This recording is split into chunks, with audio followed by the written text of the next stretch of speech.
This episode of Life Noggin was brought to you by Audible. Hey there, welcome to Life Noggin. Thanks to this wonderful thing called the internet, you are watching this video right now.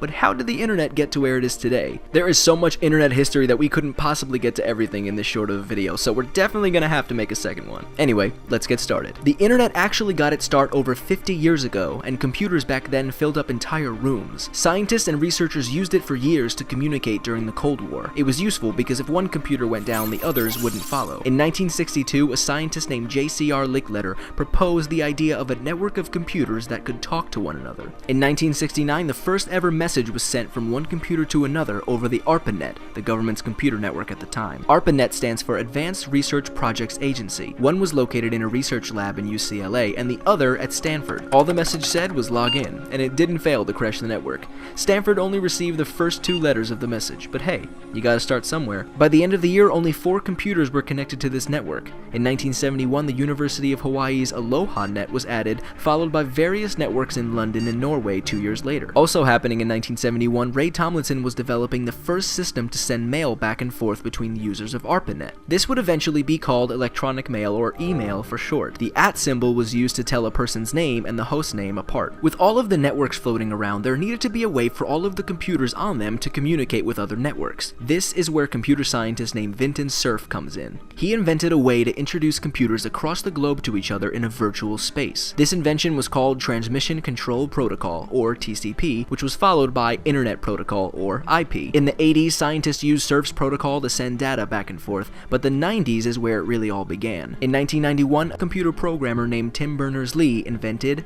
the World Wide Web. This wasn't just a data sharing space for scientists anymore, this was an entire network of information that was accessible to anyone with an internet connection. You're using a browser right now to watch this video, and some of the popular ones are Firefox, Google Chrome, and Safari, but in 1992, Urwise was created. Urwise was an internet browser and the first to have a graphical interface. A few browsers came before and after, but in 1993, Mosaic was created, and it would popularize surfing the web. Mosaic influenced many of the browsers to follow, including Netscape Navigator in 1994. This became the most popular web browser at the time, accounting for 90% of the web usage in 1995. In the early 90s, companies like AOL and CompuServe were starting to provide dial-up internet access. Dial-up is a method of connecting to the internet via a telephone line. Your telephone line was plugged into a modem and the other end was plugged into the phone jack. There was a period in history where you couldn't use your telephone and the internet at the same time. Without the internet, we obviously wouldn't have things like Facebook, Twitter, and YouTube, but way more importantly, we wouldn't be able to access information in seconds.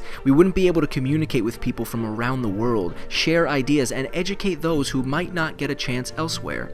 Also, without the internet, I'd actually have to talk to someone when I order a pizza, which, by the way, was the first thing ever purchased on the internet.